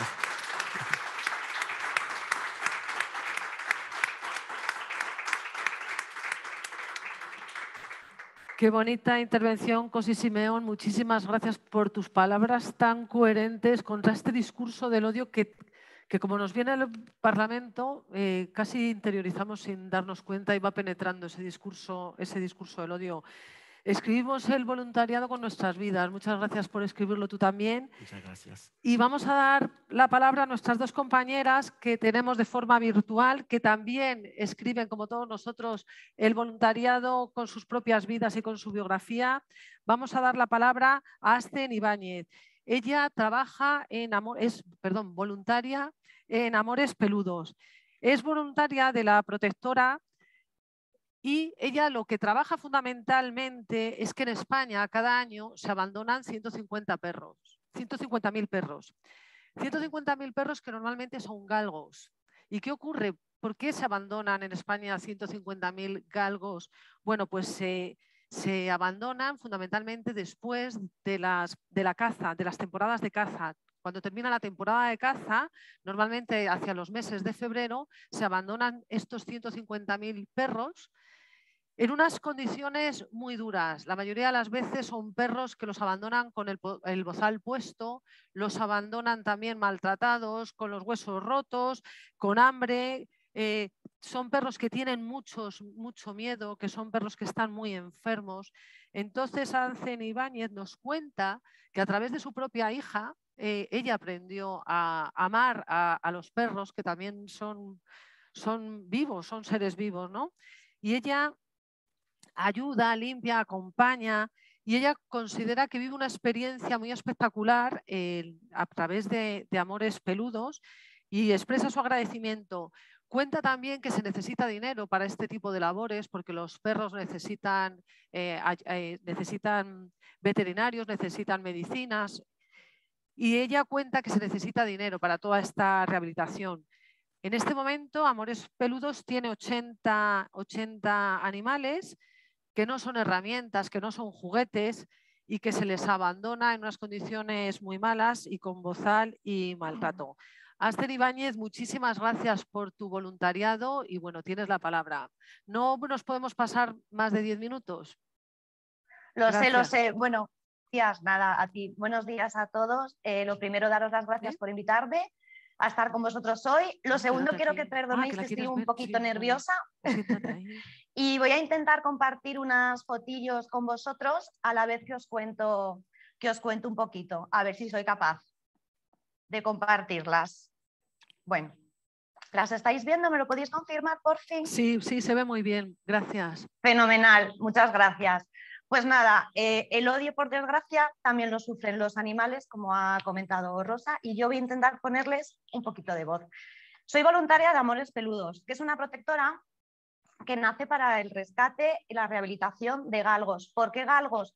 Pues porque, como ha dicho Rosa, es una de las razas más abandonadas y más maltratadas de nuestro país. Y con el objetivo de rehabilitarles y de buscarles un hogar, pues nace Amores Peludos en el 2017. Amores Peludos es una protectora madrileña, es muy humilde, pero tiene un activo con mayúsculas que somos sus voluntarios y un albergue muy chiquitito en el que están los perretes ahora mismo pues esperando encontrar a su familia. Ahora mismo sí tenemos como unos 80 perros, pero sí es cierto que estamos en época de caza, la caza termina en febrero y ahora es un abandono continuo y están entrando constantemente perros al albergue. Os comento, la caza con galgo es un deporte nacional, es un deporte de nuestro país y utiliza el animal como herramienta, como bien comentaba Rosa. Para ello lo entrenan de una manera muy cruel. Los atan a vehículos de motor, que además está permitido por la ley para poner a prueba su capacidad física. Viven en espacios muy chiquititos, en zulos muy pequeños y prácticamente no tienen interacción social. Y para que esas ganas de cazar sean mucho más fuertes, les tienen prácticamente sin comer y sin beber. ¿Qué ocurre cuando esta herramienta no es útil? Que recordemos que esta herramienta es un ser vivo que siente y sufre. Pues cuando esta herramienta no es útil para el cazador, les abandonan. Y les abandonan en unas condiciones que no podéis imaginar hasta qué límites llega la crueldad y el ensañamiento con estos animales. Como bien decía, se les abandona con bozal para que no puedan comer y beber y mueran de hambre. Se les abandona ahorcados en los árboles. A esto se les llama tocar el piano. Se les abandona con el cuerpo lleno de perdigones después de tirotearles. Los chips se los arrancan del cuello de una manera totalmente brutal. Sabéis que el chip es como el DNI nuestro. Aquí, ellos llevan aquí en el cuello un microchip donde están los datos del animal y los datos del dueño. Y bueno, se les abandonan con unas heridas físicas y psicológicas tremendas. Muchos de estos perros terminan en la calle, pero los que tienen más suerte terminan en una protectora. Y los que llegan muy enfermos, muy heridos y con muchísimo miedo, necesitan un hogar para recuperarse. El albergue no es suficiente, necesitan el calor de un hogar y el calor de una familia. Y ahí nacemos pues las casas de acogida. Yo me estrené siendo casa de acogida con Rica, que es la perrita que ves aquí, y os cuento un poquito. Ella llegó con 1 año y medio, era muy jovencita, en diciembre, con el cúbito roto, y la mejor manera de curarse pues era yéndonos a casa. Entonces se vino con nosotros, la acompañamos en su proceso de rehabilitación, se le curó la patita estupendamente y hoy corre como loca y está felizmente adoptada. ¿Qué son las casas de acogida? Pues las casas de acogida somos voluntarios que abrimos nuestro hogar para estos perros que vienen en unas condiciones muy extremas, muy al límite. Y les abrimos nuestra casa para que se recuperen, tanto físicamente como emocionalmente. Pues son perros que tienen muchísimo miedo al ser humano. Mientras nosotros somos casas de acogida y el perro está con nosotros, los costes los cubre la Prote, en este caso Amores Peludos. Todos los gastos de comida y veterinario lo cubren ellos. La casa de acogida, nosotros solo nos tenemos que dedicar a darle amor al perro, a darle cariño, a darle mimos, aparte, por supuestísimo, de cubrir sus necesidades básicas. Pero claro, las personas que hacemos acogidas con animales, nos encantan los animales, entonces al final te vuelcas, le das mucho cariño. Yo, por ejemplo, en mi casa, como me gusta muchísimo andar, yo hago kilómetros y kilómetros con los perros que están en casa.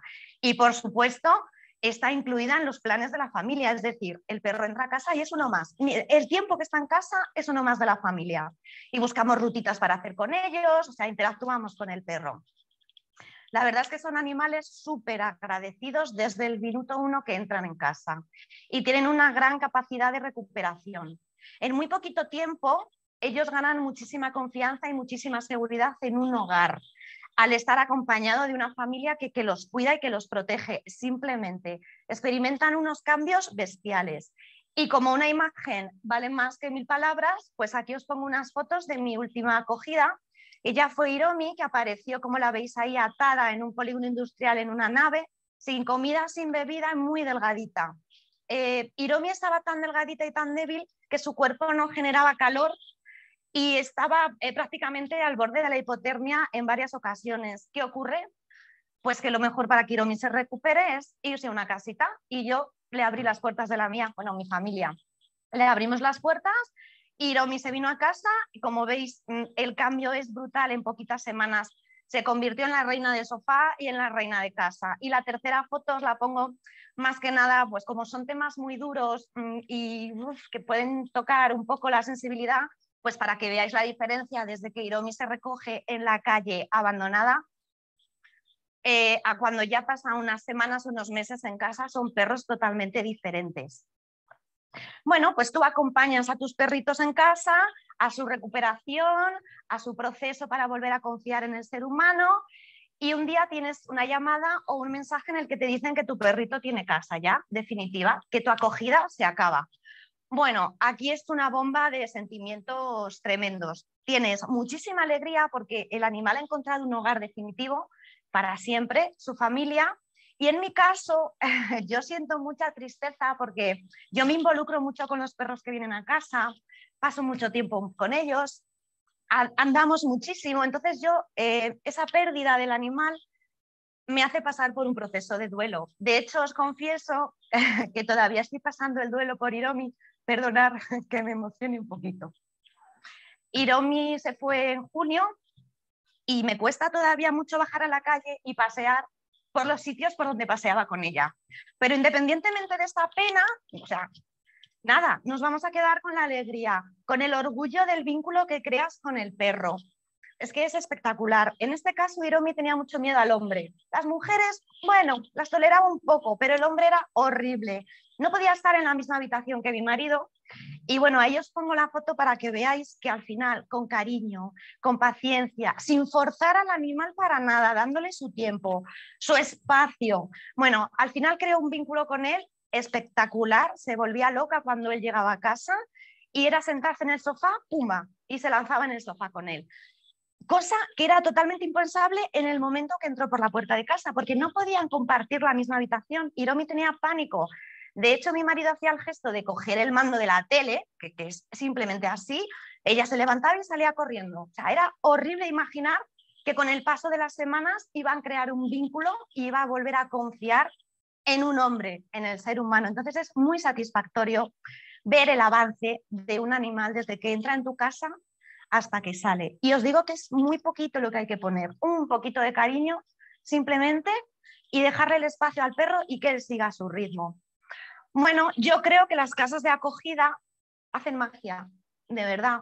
Es lo que os estaba comentando antes. Hacen magia en la vida de un perro y conoce lo que es el respeto, la dignidad, una vida en condiciones. Porque imaginaros de dónde vienen, que os lo he comentado antes al principio y no he profundizado en casos. Imaginaros de dónde vienen y que una casa de acogida haga magia con ellos y les devuelva la vida. Es espectacular. Es un sentimiento, o sea, es orgullo, satisfacción. Es que me faltan adjetivos para describirlo. Y bueno, pues por desgracia es una lacra en nuestro país también el odio hacia los animales, pero yo creo que tenemos que empezar por nosotros mismos, como personas, como seres humanos. Tenemos que educar a nuestros hijos, a nuestros pequeñajos, en el respeto hacia los animales. Tenemos que fomentar el respeto a los necesitados, a los que no tienen voz, a los indefensos. Por supuesto, fomentar la adopción. Hay muchísimos animales en albergues que están buscando una casita y están esperando una oportunidad. Y hay que ser muy consciente de lo que es tener un animal, muy consciente, que tienen sus años de vida y que tienen sus necesidades y que hay que cumplirlas al 100%, incluso al 200%, porque ellos no pueden hablar, dependen de ti, son indefensos. Y bueno, por supuesto, aparte de nuestro trabajo como personas, como individuos, las leyes que protejan y defiendan a los animales, que prohíban los espectáculos, que prohíban los creadores, las peleas, o sea, unas leyes en condiciones. Yo creo que aquí todavía queda mucho por hacer, Pero bueno, es empezar, pero sobre todo vuelvo a hacer hincapié, es inculcar desde pequeños el amor y el respeto al ser vivo, ya llámese animal, llámese planta, por supuesto a los semejantes. Es muy importante desde chiquitines. Aquí os enseño a nuestros voluntarios más jóvenes, tenemos alguno más y bueno, entre ellos está mi hija que comentaba Rosa, a nosotros nos gustan los animales, pero nunca hemos tenido perro. Así es que bueno, no me quiero extender mucho, que creo que vamos un poco justos de tiempo y lo único que quiero deciros es que si tenéis oportunidad que conozcáis esta raza. O sea, los galgos es una raza maravillosa, son adictivos. Una vez que un galgo entra en tu vida, o sea, no puedes parar, son adorables. Os invito, si alguna vez se os ha pasado por la cabeza tener un animal y no habéis dado el paso, os invito a que busquéis protectoras de vuestra ciudad, que os intereséis por las casas de acogida, que abráis vuestras puertas durante un tiempo, unos meses a un animal y le deis vida, porque le estáis devolviendo vida. Y nada, pues para terminar, solo quiero mostraros las fotos de las perras que han pasado por mi casa.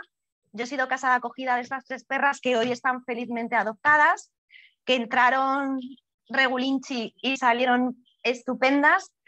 Y ojalá todos los perros abandonados de nuestro país tuvieran la suerte de pasar por una casita de acogida y de volver a confiar en el ser humano. Y nada, pues recordaros que somos Amores Peludos Madrid, que nos podéis buscar en redes para conocernos un poquito, para conocer a nuestros perretes. Y solo me queda daros las gracias pues, por haberme invitado, por haberme dejado colaborar con vosotros y por intentar ponerle voz a los más necesitados y a los que no tienen voz. Muchas gracias. Gracias.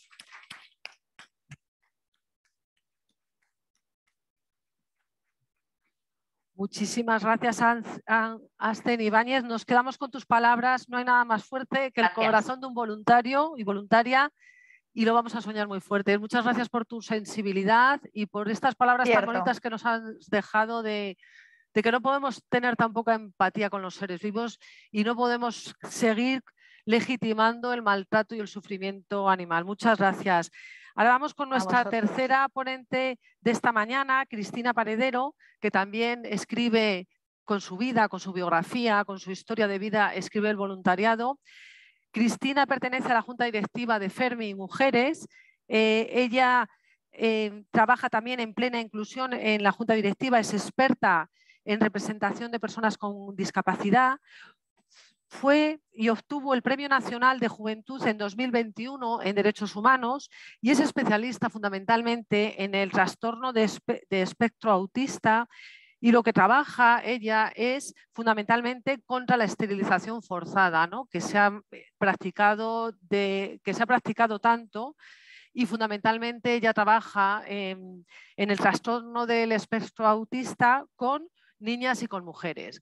Bueno, tienes la palabra, muchísimas gracias y bueno, te escuchamos. Pues muchísimas gracias, Rosa. Pido disculpas para empezar por estar en este formato. Mi intervención iba a ser presencial, pero por un tema de discriminación de mascarilla, porque al final es una discriminación, no me dejaron subir y he tenido que hacer la ponencia así. La verdad es que ahora mismo me siento un poco nerviosa porque las intervenciones de mi compañera y de mi compañero me han dejado con la boca abierta. Espero poder estar a la altura de todo lo que habéis dicho. Bueno, yo sobre todo quería centrar mi ponencia pues, en hablar un poco de mi vida, cómo ha sido mi vida en todo lo que es el campo del activismo, el campo de defensa de derechos de las personas con discapacidad, en especial de las mujeres con discapacidad. Y sobre todo cómo los discursos de odio pues, afectan a todos los colectivos, cómo afectan a las mujeres con discapacidad, hablar un poco de esa interseccionalidad. Así que, pues bueno, empezamos. Cuando eres mujer y tienes una discapacidad, no es fácil vivir. La sociedad no está preparada para aceptarte, para entenderte, para incluirte. Te sientes completamente desprotegida. Si a eso le sumas mi experiencia personal por tener autismo. Y las dificultades que tuve a la hora de tener mi diagnóstico. Cuando tú no tienes un diagnóstico y te diagnostican de múltiples cosas, acabas pensando que eres un bicho raro, acabas pensando que eres una persona rara y te acabas al final pues creyendo todas las mentiras que dicen sobre ti. Porque lo principal del diagnóstico es que te da la oportunidad de conocerte a ti misma. Cuando hablamos de mujeres TEA, siempre solemos hablar de tener un diagnóstico tardío. Porque muchas veces a la hora de acceder a ese diagnóstico se hace en base a un sesgo de género bastante importante. El acceso a todo lo que es el diagnóstico, a todo lo que es el campo de la salud, hace que tengas un diagnóstico tardío precisamente por esa razón, porque el diagnóstico responde a un sesgo de género bastante grande. Cuando hablamos de mujeres TEA también es importante mencionar pues, todo lo que es el camuflaje social. ¿Esto qué significa? Significa que una mujer, si tiene un diagnóstico tardío, desarrolla una serie de herramientas para intentar parecer normal, para intentar acceder y estar incluida en esa sociedad. El síndrome de Asperger y el TEA es una discapacidad invisible, no es algo que se vea a simple vista. Por ejemplo, una discapacidad muy visual sería una persona ciega o una persona en silla de ruedas. Cuando tienes TEA no es así. Cuando tienes TEA, los propios profesionales de la salud tardan en diagnosticarte correctamente. Eso hace pues, que durante toda tu vida arrastres un discurso de capacitismo, un discurso pues, de que te creas que no eres válida. Porque si la gente piensa que estás loca y la gente cercana a ti lo piensa, tú al final acabas interiorizando ese discurso, tú al final te acabas creyendo eso. Las mujeres TEA y en especial las personas TEA en general son más propensas a sufrir bullying, a sufrir acoso en las aulas. Yo todo eso en mi propia experiencia lo viví. Y es en este marco cuando a mis 18 años consiguieron darme un diagnóstico de síndrome de Asperger pasando por muchos otros diagnósticos antes. A mí me llegaron a diagnosticar desde TOC hasta TDAH, incluso me llegaron a diagnosticar esquizofrenia. Todo esto, ¿por qué se da? Porque no hay una correcta accesibilidad y al final la accesibilidad universal es lo que te permite acceder a cualquier clase de derecho. Es lo que te permite ejercer tus derechos en libertad porque las condiciones son accesibles para ti. Durante todo el tiempo que pasé sin diagnóstico, sufrí tanto acoso escolar como yo misma intenté suicidarme varias veces. No fue hasta que recibí ese diagnóstico que me explicaron por qué había tenido problemas siempre en la interacción social, qué es todo lo que había pasado. Y entonces, a partir de ese diagnóstico, empecé a entender, empecé a empoderarme como persona. Y entonces comprendí una cosa. Comprendí que al final tú decides cómo quieres ser visible y cómo quieres representar a los demás. Y tienes dos opciones. Callarte todo lo que has sufrido y seguir perpetuando de esa forma el abuso, o bien contárselo al mundo. Contarle al mundo tu historia. Contarle al mundo todo lo que has tenido que pasar. A raíz de ese diagnóstico, yo siempre hablo de que el diagnóstico de síndrome de Asperger a mí me salvó la vida. Y es precisamente por esa razón. Porque cuando tienes un diagnóstico te conoces a ti misma y cuando te conoces a ti misma empiezas a valorarte a ti misma y empiezas a entender que hay otras personas y otras entidades que sí te van a apoyar, que no van a pensar que eres una inútil, que no van a pensar que eres una tonta.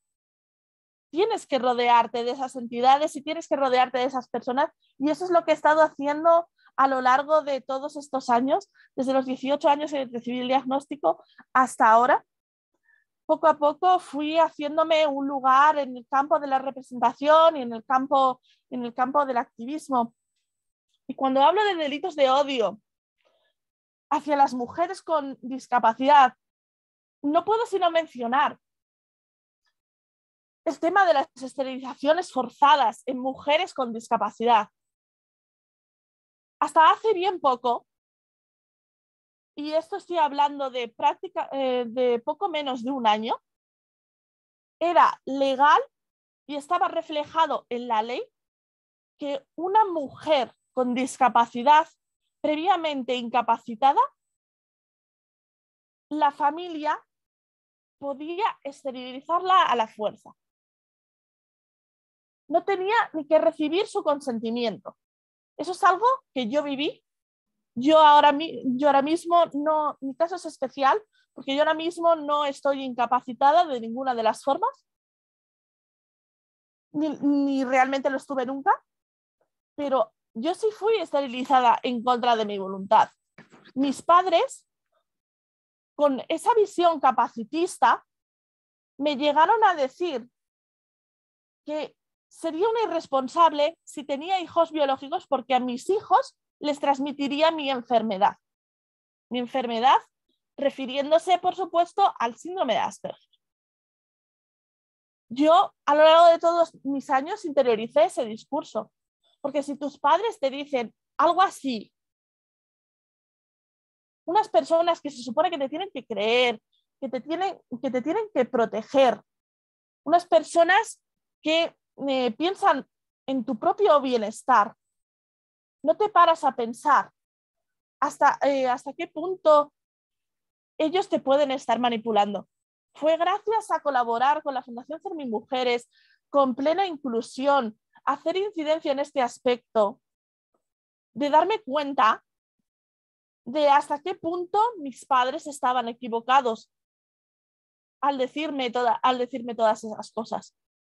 Yo siempre digo que realmente el motor que me impulsa a querer cambiar las cosas, a querer contar toda mi experiencia en primera persona,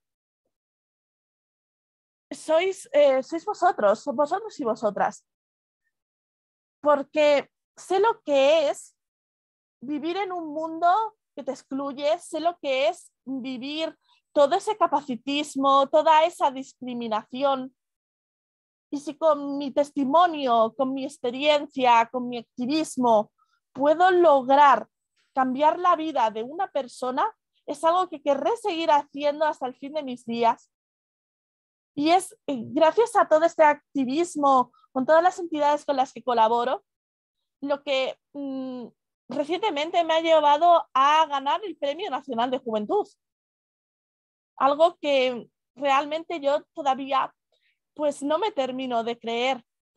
Entonces, pues para terminar, me gustaría hacer una petición a toda la ciudadanía en general, y es decir, por favor, acordaros de nosotras, las mujeres con discapacidad, estamos aquí, existimos.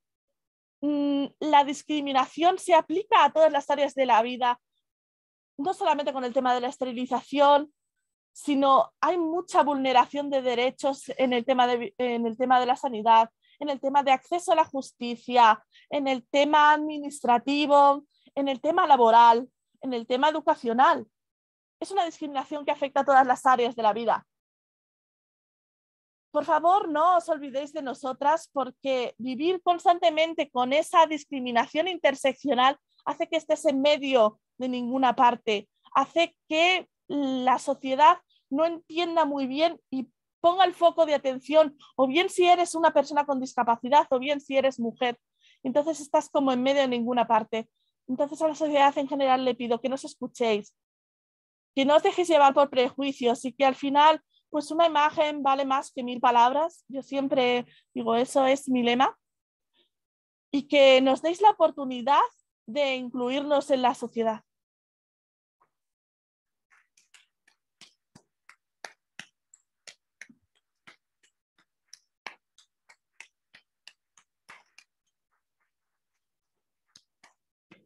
Muchísimas gracias, Cristina Paredero. Qué bonito discurso, qué discurso valiente y qué mujer modelo para combatir la espiral de odio, la espiral de discriminación, la espiral de discriminación interseccional que también nos comentaba. La verdad que yo tengo un nudo en la garganta, no sé vosotros, pero están siendo maravillosas estos testimonios contra las formas de violencia múltiples, ¿no?, que se ejercen socialmente. Y vamos a abrir un turno de palabras, tenemos muy poquito tiempo, un turno de palabras breve y rápido para, si queréis preguntar a alguno de los tres ponentes de esta mañana, que la verdad que me han parecido espectaculares, ¿no? Construimos con nuestra propia biografía el voluntariado, ¿no?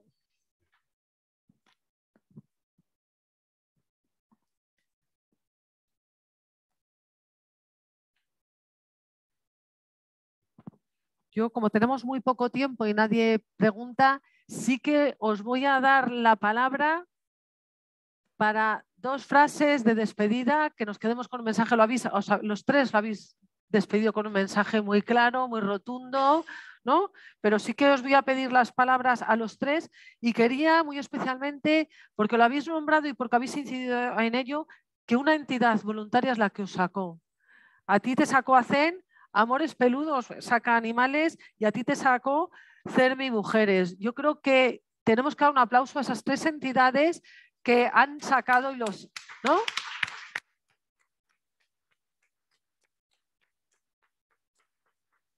Pues nos despedimos con un mensaje muy clarito, muy rápido, ¿no? Como un deseo, un mensaje rápido y fuerte. Cosi.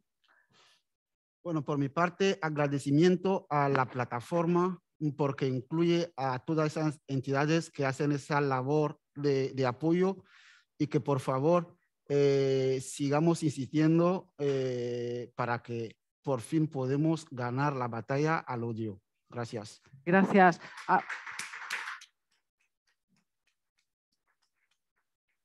Aster Ibáñez.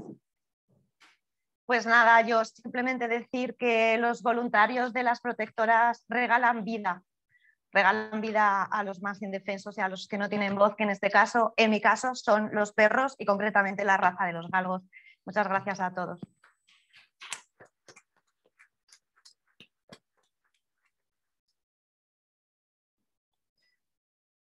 Cristina. ¿Se me oye? Sí, muy bien. Vale, bien. Pues yo sobre todo me gustaría trasladar un mensaje pues a todo lo que son las mujeres con discapacidad, que es un poco a lo que me dedico. Desde la Fundación CERMI Mujeres se habla mucho de los webinarios No Estás Sola. Entonces ese es el mensaje que a mí me gustaría trasladar, que no estás sola y que aunque la sociedad te discrimine y no deje que te empoderes, siempre va a haber personas y siempre va a haber entidades que te van a apoyar.